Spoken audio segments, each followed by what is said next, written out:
اس کا جو دہشت گردی ہوتی ہے، جو سارے معاملات ہوتے ہیں، اس کو آپ جو ہے ختم کریں. اس لیے میں آپ سے کہہ رہا ہوں کہ چین سے پہلے آپ پاکستان پر توجہ دیں، تاکہ یہ ٹرم جو ہے نا آپ کی دہشت گردی کے حوالے سے اور اسلامک جو انتہا پسندی ہے اس کے حوالے سے، اس ٹرم کے شروع کے اندر پہلے 2 سال یا 1.5 سال کے اندر آپ بہت بڑی کامیابی حاصل کر لیں.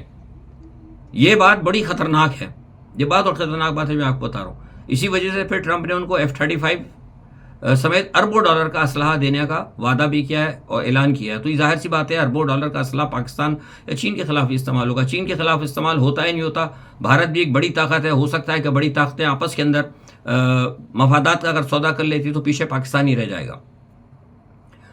تو اس تمام معاملات پر پاکستان نے تشویش ظاہر کی ہے. ظاہر سی بات ہے، تشویش تو ہونا چاہیے، لیکن جیسے میں نے کہا کہ ان کا اپنا خود معاملہ ہے. بائیڈن انتظامیہ کے حوالے سے جب سوال کیا گیا تو آپ نے سن لیا ہوگا ٹرمپ نے کیا کہا. ٹرمپ نے کہا کہ بھارت کے بائیڈن انتظامیہ سے اچھے تعلقات نہیں تھے. اس کا مطلب یہ کہ جو بھارت کا دشمن ہے پاکستان، اس کے بائیڈن انتظامیہ کے ساتھ تعلقات ہیں. سب کو معلوم ہے بائیڈن انتظامیہ کے ساتھ ہی ہماری اسٹیبلشمنٹ چل رہی تھی. انہی کے کہنے کے اوپر باجوہ صاحب نے کیا کہتے ہیں عمران خان کو ہٹایا، اور ان کے جو پیش رو ہیں جو ساتھ موجود سپہ سالار ہیں وہ اسی روش کے اوپر چل رہے ہیں. تو اب اس کا مطلب یہ ہے کہ جب ٹرمپ نے بائیڈن انتظامیہ کو وہاں سے ختم کر دیا تو یہ کیسے ہو سکتا ہے کہ وہ بائیڈن کی باقیات کو بھی دنیا سے ختم نہ کریں. پاکستان کے خلاف سخت ایکشن ہونے جا رہا ہے. یہ بات میں آج نہیں کہہ رہا، یہ بات میں نے تقریباً آج سے 3 ماہ قبل کہی تھی. جو لوگ میرے ویلاگ کو پورا دیکھتے ہیں، آگے تو لوگ بہت ساری پھلجڑیاں اڑاتے رہتے ہیں، مجھے ان سے مقصد نہیں، سب سینئر ویلاگر ہیں بڑے بڑے، لیکن میرے ویلاگ میں یا میرے چینل سے آپ کو کوئی ایسی بے وقوفانہ قسم کی کوئی بات آپ کو نہیں ملے گی. بڑی بات میں 6 مہینے سے کہہ رہا ہوں کہ اپنا قبلہ درست کر لے ورنہ آپ کے لیے پریشانی آ رہی ہیں. کل آپ نے دیکھ لیا کہ جوائے ولسن کا ایک ٹویٹ آ گیا. وہی بات میں کہہ رہا تھا، میں خود نہیں کہنا چاہ رہا تھا کہ میں بلی کے گلے میں، وہ کہتا ہے نا کہ گھنٹی اپنے گلے میں کیوں بنواؤں. میں بار بار کہہ رہا تھا کہ آپ لوگوں پر پابندی لگ جائے گی، بہت کچھ ہو سکتا ہے، بہت سارے معاملات خراب ہو جائیں گے.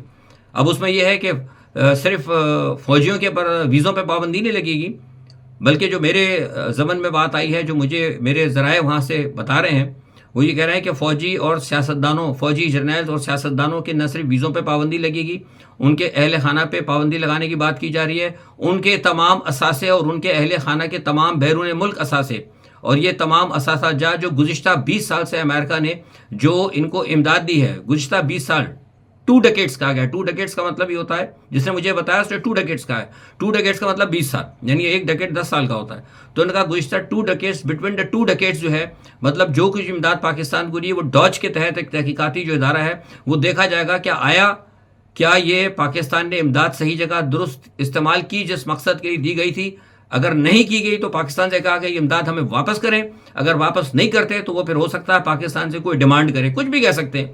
کچھ لوگ کہہ رہے ہیں کہ وہ کہہ دیں گے جی ہمیں گوادر کے اندر فلانی جگہ دے دیں یا کسی اور جگہ کو پرماننٹ اڈا 50 سال کے لیے دے. 50 سال کی لیز پر وہ کوئی بھی جگہ جو ہے، ٹرمپ سے آپ کسی بھی قسم کے مطالبے کی توقع کر سکتے ہیں. وہ بہت ہی غیر متوقع شخص ہے، وہ کچھ بھی کر سکتا ہے، وہ کچھ بھی مانگ سکتا ہے، کچھ بھی ڈیمانڈ کر سکتا ہے. اس کے بدلے میں پھر وہ کیا وہ پریشرائز کرے گا آپ کو، ابھی میرے پاس اطلاع نہیں ہے. لیکن یہ باتیں جو ہے نا، یہ جو میں باپ سے بات کر رہا ہوں، یہ کہیں نہ کہیں مشورے کے اندر شامل ہیں. اب یہ ظاہر سی بات ہے، اس پہ عمل ہوتا ہے نہیں ہوتا مجھے نہیں پتا، لیکن جو پاکستان کی دشمن لابی موجود ہے، اس لیے وہاں پہ پاکستان کی دشمن لابی موجود ہے اور بڑی مضبوط ہے پاکستان کی دشمن لابی. وہ پاکستان کی دشمن لابی وہ عمران خان کی نہیں، ہماری تو اسٹیبلشمنٹ ہر چیز کو اٹھا کے اور ہماری حکومت تو عمران خان کو ڈال دیتی نا. عمران خان تو مجبوراً وہ اس لیے کر رہے ہیں نا کیونکہ وہ دیکھ رہے ہیں ان کے لیڈر کو آپ نے اٹھا کے ڈالا ہوا ہے جیل کے اندر. اور یہ میں شروع سے کہتا رہا ہوں کہ اگر عمران خان پر 9 مئی کا ہے تو آپ عدلیہ کو آزاد کر دیں، عدلیہ کو ٹوٹل فری کریں. آپ میں کب سے کہہ رہا ہوں کہ عدلیہ کو فری کریں اور عدلیہ کو کہیں آپ عمران خان کے حوالے سے فیصلہ کریں. جو ثبوت آپ کے پاس ہیں، جو بھی کرنیل ہے، جرنیل ہے، جو آپ کا مطلب اٹارنی ہے، اس کو آپ عدالت میں بھیجیں، سپریم کورٹ میں، ہائی کورٹ میں جائے، وہ جا کے پروف کرے. اگر عمران خان اور ان کی پارٹی گلٹی ہوتی ہے تو ٹھیک ہے، ورنہ ادروائز چھوڑ دیں. آپ کا تو سر فقط سے بلند ہو جائے گا، پاکستان کی عزت بڑھ جائے گی کہ بھائی دیکھیے پاکستان میں عدلیہ آزاد ہے. لیکن آپ نے تو اس کے بدلے اٹھا کے ایک آئینی عدالت بنا دی. ہر چیز تو آپ یہ شو کر رہے ہیں کہ آپ جو ہے ڈسکرمنیشن کے اوپر چل رہے ہیں، آپ ہر چیز آپ کی شو کر رہی ہے کہ آپ اب ڈسکرمنیشن اس حد تک بڑھ گیا ہے کہ آپ اس کو انٹرنیشنل سطح کے اوپر لے کے چلے آ رہے ہیں. جو آپ کے بین الاقوامی معاملات ہیں وہ اس تک آپ لے کے جا رہے ہیں، لیکن اس کے اوپر آپ آ گئے کہ ہم عمران خان کو نہیں چھوڑیں گے، بھلے بین الاقوامی سطح پہ جا کر ہم بلیک میل ہو جائیں یا جو کچھ کر جائیں، لیکن عمران خان کے حوالے میں بات چیت نہیں کرنی. آپ امریکہ سے بگاڑ پیدا کر رہے ہیں. امریکہ سے عمران خان کی جو آج جو پالیسی عمران خان کی جو تھی اس زمانے میں، تو وہی پالیسی کو آج آپ لے کے چل رہے ہیں. پاکستان کی اسٹیبلشمنٹ جو ہے اپنی جیو پالیٹکس کو تبدیل کر رہی ہے. تو یہی تبدیلی تو عمران خان لے کے آ رہے تھے. جو طیب اردگان جس وقت وہ جا رہے تھے، آپ کو یاد ہوگا امریکہ سے جب وہ جا رہے تھے ملائیشیا، تو کس نے رکوایا تھا؟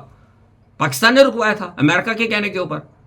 اسی اسٹیبلشمنٹ باجوہ صاحب نے رکوایا تھا. سب کو پتا، میں پہلے بھی بتا چکا ہوں. تو اب پھر کیوں اسٹیبلشمنٹ اس طرف چل پڑی ہے؟ اگر چل پڑی ہے تو پھر عمران خان کو چھوڑ دے. مطلب اس کے پلان کو آپ جب آج لے رہے ہیں، اس کا مطلب یہ بھی آپ کو ضد ہے کہ مطلب ہم مطلب اس کی بات کو اور مانیں گے تو ایسا نہ ہو کہ ہم چھوٹے ہیں. چھوٹے ہونے کی بات نہیں، ملک کا مفاد سب سے پہلے ہوتا ہے. لیکن یہاں پہ تو میں دیکھ رہا ہوں ہر چیز کے اندر ظلم، زیادتی اور تعصب والی بات ہو رہی ہے عمران خان کے ساتھ اور عمران خان کے فالوور کے ساتھ. جیسے میں نے کہا، پاکستان کی اسٹیبلشمنٹ اپنی جیو پالیٹکس تبدیل کر رہی ہے. ترکی کے صدر کا پاکستان میں آنا اس جانب بہت بڑا اشارہ ہے. لیکن یہ تبدیلی ہو سکتی ہے، میں آپ کو بتا رہا ہوں، کامیابی ہو سکتی ہے، لیکن اس صورت میں کامیاب ہوگی جب آپ کے عوام آپ کے ساتھ کھڑے ہوں گے. دنیا میں کوئی بھی ریاستیں، میرا یہ تجربہ ہے، ہو سکتا ہے غلط ہو، میرا اپنا تجربہ ہے بحیثیت ایک سیاستدان، ایک سابقہ سفارتکاری میں اور تجزیہ نگاری کے اندر جو میرا ہے، یا جو میرا اپنا پیشہ ہے، جو میں کام کرتا ہوں، میرا یہ تجربہ ہے کہ اس وقت تک بھی کوئی ملک یا کسی ریاست کی جیو پالیٹکس کامیاب نہیں ہوتی جب تک کہ آپ کی عوام آپ کے ساتھ نہ کھڑی ہو. ایون آپ انٹرنل انقلابی تبدیلی نہیں لا سکتے جب تک آپ کا عوام کا ساتھ نہ ہو. تو عوام کا تو مینڈیٹ آپ نے چوری کر لیا ہے، عوام کے لیڈر کو تو آپ نے جیل میں ڈال رکھا ہے. ترکی شام میں کامیابی کے بعد مشرق وسطیٰ میں اپنا کردار ادا کرنا چاہتا ہے. اسی لیے ترکی، ملائیشیا، انڈونیشیا، پاکستان، ایران کو ملا کر وہ ایک بلاک بنانا چاہتا ہے. یہ وہی پروگرام ہے جو عمران خان کر رہے تھے. لیکن میں آپ کو بتا دوں، یہ آپ کو خبر دے رہا ہوں کہ اس اتحاد کے اوپر سعودی عرب بالکل خوش نہیں ہوگا. اور سعودی عرب اس ایشو کے اوپر پاکستان، سعودی عرب اور یو اے ای پاکستان کا ساتھ چھوڑ سکتے ہیں. کیونکہ جو کل یہاں پر جب ترکی کے صدر آئے تو آپ نے دیکھا ہوگا کل ہمارے شہباز شریف صاحب نے ایک اور بونگی مار دی کہ ہم آپ کو اسلام کا ایک بہت بڑا لیڈر آپ کو تسلیم کرتے ہیں. ایسے مطلب آپ کی قیادت کو ایک مسلم دنیا کے لیڈر کے طور پہ ہم آپ کو دیکھ رہے ہیں. آپ کو نہیں پتا کہ مسلم دنیا کے اندر عرب اور عجم کا کتنا زبردست اس وقت ایک کلیش ہے. کیا سعودی عرب اس چیز کو برداشت کر لے گا؟ سعودی عرب کبھی برداشت نہیں کرے گا اس بات کو. تو عمران خان سعودی عرب سے بات کرنے کے لیے تیار تھا کہ آپ تھوڑا سا اس طرف آ جائیں، ہم آپ کو ایران کے ساتھ لا کے کھڑا کر دیتے ہیں. سعودی جب MBS آئے تھے، بڑے اچھے تعلقات تھے، گاڑی بھی عمران خان نے چلائی، لیکن اس وقت انہوں نے منع کر دیا. لیکن عمران خان نے کہا تھا کہ میں انشاءاللہ اگر رہوں گا تو میں قائل کر لوں گا اس چیز کے اوپر. وہ کبھی بھی ترکی اور سعودی عرب جو نا ایک ساتھ کبھی بھی نہیں آ سکتے. اس کے آنے کے لیے بہت زبردست کام کرنا پڑے گا. اور کم از کم موجودہ قیادت آپ کے سمجھتے کہ ہمارے سپہ سالار، میں ان کی بہت عزت کرتا ہوں، میں ان کی برائی نہیں کر رہا. ہمارے آرمی کے چیف ہیں، ہماری فوج کے سربراہ ہیں، ہمیں فخر ہے ان کے اوپر، ان کے عہدے کے اوپر فخر ہے. لیکن ان کے کارناموں پہ میں بالکل فخر نہیں ہے. ان کے کارناموں پہ ہم تنقید کرتے ہیں، لیکن بحیثیت عہدہ ہم ان کی عزت کرتے ہیں، کیونکہ وہ ایک سپہ سالار ہیں، ایک اسلامی ملک کے سپہ سالار ہیں. وہ عوام کو بھی جواب دہ ہے اور اللہ کے یہاں بھی جواب دہ ہیں. تو عوام کے یہاں تو ہم جو بات کرتے ہیں تنقید کرتے ہیں، لیکن اللہ کے یہاں جواب پھر انہوں نے خود جا کر دینا. تو کہنے کا مقصد یہ کہ اس اتحاد کے اوپر کبھی بھی سعودی عرب جو ہے نا راضی نہیں ہوگا. اور اس وجہ سے پھر سعودی عرب، یو اے ای، پھر امریکن بلاک میں چلے جائیں گے. جب امریکہ اور یو اے ای چلے جائیں گے، جب سعودی عرب اور you a E American block میں چلے جائیں گے، تو پھر پاکستان پھر دوبارہ، جیسے اب امریکہ سے آلریڈی اب بگاڑ پیدا کر رہے ہیں، تو چین آپ کو کہاں تک سپورٹ کرے گا؟ چین آپ کو نہیں سپورٹ کرے گا. رشیا آپ کا ساتھ چھوڑا، یہ بھی میں آپ کو خبر دے دوں. ٹرمپ نے فیصلہ کر لیا ہے. یہ بات میں شروع سے کہہ رہا ہوں اس چینل کے ذریعے، اور کل آپ نے سنا بھی ہوگا جو بات ہم کہہ رہے تھے کہ ٹرمپ اچانک جو ہے ایران پر حملہ نہیں کریں گے، پہلے وہ ایران سے بارگیننگ کریں گے. ایران سے بارگیننگ ہوگی. بارگیننگ ان سے یہی ہوگی کہ جس طرح لیبیا کے اندر ہوا تھا کہ آپ اپنے تمام کے تمام جتنے نیوکلیئر ہیں اس کو آپ ریورس کر دیں. لیکن مجھے نہیں لگتا کہ ایران جو ہے ریورس کے اوپر جائے گا، کیونکہ رشیا نے اس کو بہت حد تک، میں آپ کو پہلے بتا چکا ہوں کہ ایران بہت حد تک کامیاب ہو چکا ہے. جب ایران کی انٹیلیجنس نے یا ایران کے کسی اتحادی ملک نے ایران کو بتا دیا کہ اس پر حملہ ہونے والا ہے، تو یقین کریں کہ اس سے 8 گھنٹے یا 12 گھنٹے پہلے جو ہے ایران جو ہے دھماکہ، نیوکلیئر دھماکہ کر دے گا. 24 گھنٹے کے اندر اس حملے سے پہلے وہ کر دے گا اور شو کر دے گا کہ میرے پاس نیوکلیئر ہیں. لیکن اب اگر ایران پر حملہ ہو جاتا، اگر یہ صورتحال نہیں ہوتی، ایران پر حملہ ہوتا ہے، تو روس جو ہے فی الحال ایران کے اوپر نہیں آئے گا. یہ بھی میں آپ کو خبر دے رہا ہوں جو ابھی تک کی میرے پاس خبریں ہیں. پس پردہ پیوٹن کی اور رشیا کی بات ہو چکی ہے. پیوٹن کی اور اس کی ٹرمپ کی بات ہو چکی ہے، رشیا کی اور امریکہ کی.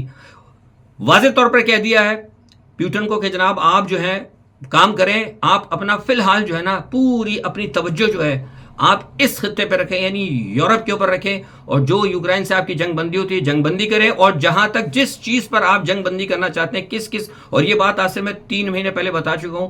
ایک پہلے بھی میں نے اخبار میں بتایا تھا، بین الاقوامی رپورٹ میں بھی کہا تھا، اپنے ویلاگ میں بھی کہی کہ میرے پاس اطلاع ہے بین الاقوامی ذرائع سے کہ میرے پاس یہ بات پیوٹن نے کہہ دی تھی ٹرمپ کے آنے سے پہلے، اقتدار میں آنے سے پہلے، کہ میں جنگ بندی اسی صورت میں ایکسیپٹ کروں گا، جو جگہ میرے پاس ہوگی جہاں تک میں ہوں گا وہیں پہ جنگ بندی ہوگی، اس سے ایک قدم پیچھے نہیں ہٹوں گا.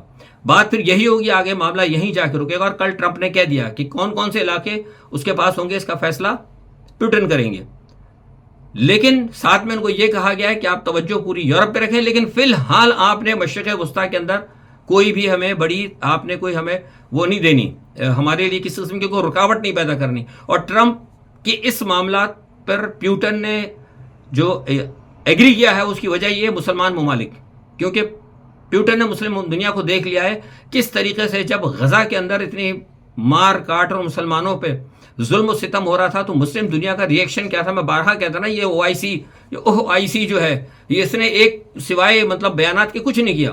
اگر یہ صرف اتنا ہی کر دیتا نا کہ دو تین ملک مل کے یہ کہہ دیتے، دو تین اسلامی ریاستیں ممالک مل کے کہہ دیتے کہ اگر اسرائیل حملے بند نہیں کرتا تو ہم اپنی ایئر اسپیس بند کر دیتے ہیں آپ کے لیے. انہوں نے یہ تک نہیں کیا. اور ایون دو کہ مصر نے اور ترکی نے اسرائیل کو، جبکہ اسرائیل کی جب جنگ بندی ہو رہی تھی، ایران کی پراکسیز لڑ رہی تھی اسرائیل کے خلاف، تو مصر نے اور ترکی نے اس کو ادویات کی سپلائی کی، پیٹرول اور تمام چیزیں جو ہے نا، توانائی اس کو فراہم کی. تو یہ تمام چیزیں جو ہے نا، یہ ساری چیزیں دیکھ رہی تھی. تو بڑی طاقتیں جو ہے نا، بڑی طاقتیں دیکھتی ہیں. بڑی طاقتوں میں اب چین ہے، بڑی طاقتوں میں روس ہے، بڑی طاقتوں میں امریکہ ہے، دوسرے درجے کے اوپر اب بھارت آ رہا ہے. تو یہ جب معاملات ان کے اگر آپس میں آئیں گے تو یہ اپنے آپ کو کہیں نہ کہیں کمپرومائز کر جائیں گے. لیکن چھوٹے ملک بنگلہ دیش، پاکستان، اس قسم کے جو ممالک ہیں نا، یہ رگڑے جائیں گے، کیونکہ ہماری آبادی تو بہت اچھی ہے، ہم نیوکلیر طاقت بھی ہیں، لیکن ہم چھوٹے ممالک اس لیے کہ ہم نے اپنے آپ کو کبھی سنبھالا نہیں. دوسرا یہ کہ بتا دوں، یہ تو ہو گئی کہ جنرل آج بات کی میں نے عمران خان کے خط اور منصور علی شاہ کے خطوں نے نا اداروں میں لاوا پکا دیا. یہ بھی میں خبر دے رہا ہوں آپ کو. مجھے لگتا ہے کہ جو لاوا پک رہا ہے اداروں کے اندر، دونوں ادارے آپ کو بتایا کہ منصور علی شاہ کا کس ادارے سے تعلق ہے اور عمران خان کس ادارے کو خط لکھ رہے ہیں. تو یہ سارا جو ہے نا وہ اپنے اداروں کے اندر وہاں لاوا پک رہا ہے اور دیکھا جا رہا ہے. اور عمران خان اب اس حوالے سے تھوڑا سا اور مجھے مزید لگتا ہے کہ تھوڑا سا عمران خان جو ہے اس کے اندر اپنی موومنٹ میں تیزی لے کر آئیں گے. اور عمران خان ہو سکتا ہے کہ اب پہلے تو اندر تک بات کر رہے تھے، لیکن اب میرے پاس اطلاعات ہے کہ عمران خان اب پاکستان سے بیرونی طاقتوں کے پاس جو ہے نا اب وہ اپنی اپروچ کرنا شروع کریں گے. اور بہت جلد مجھے لگ رہا ہے کہ جو آئی ایم ایف کا جو آیا ہے وفد، جو ٹھیک ہے وزیر اعظم صاحب کچھ بھی کہتے رہے، وہ ان کی ڈائریکٹر سے ملے، جو کچھ بھی ملے، لیکن میں بتا دوں کہ آئی ایم ایف کی جو رپورٹ ہوگی وہ پاکستان کے حق میں نہیں ہوگی. دوسری ایک بات یہ ہے کہ آئی اے ای اے کے چیف جو ہیں انہوں نے آ کر کل ملاقات کی ہے اسحاق ڈار صاحب سے. تو یہ میں نے آپ کو پہلے بھی کہا تھا کہ ان کی جو ملاقات ہے نا یہ غیر معمولی نہیں ہے. اور اسحاق ڈار سے ملاقات کی ہے. اسحاق ڈار کا ایک بیان آپ کو یاد ہوگا، انہوں نے پہلے بھی کہا تھا، یاد ہوگا پاکستان کے نیوکلیر اثاثہ کے حوالے سے انہوں نے کہا تھا کہ اگر ہمارے حالات خراب ہوتے ہیں تو ہم ایک آدھ اگر پٹاخہ بیچ بھی دیں یا کم بھی کر دیں تو کیا حرج پڑے گا، ہماری لیے صلاحیتوں کے لیے اتنی چیزیں کافی ہیں. تو پٹاخے سے مراد کیا ہے وہ آپ بہتر سمجھتے ہیں.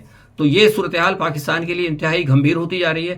اور اس وقت جو معاملات چل رہے ہیں، میں سمجھتا ہوں کہ عدلیہ کے اندر اور پاکستان کے سیاسی طور پر اور جو بیرون ہماری بارڈر سے باہر جو حالات خراب ہو رہے ہیں یہ انتہائی الارمنگ ہے.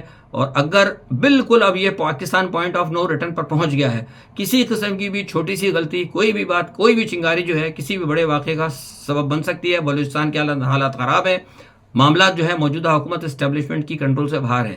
ان کو اپنے آپ کو دیکھنا ہوگا، معاملات کو درست کرنا ہوگا. آج کے لیے اتنا ہی. اپنا بہت خیال رکھیے گا. اللہ حافظ.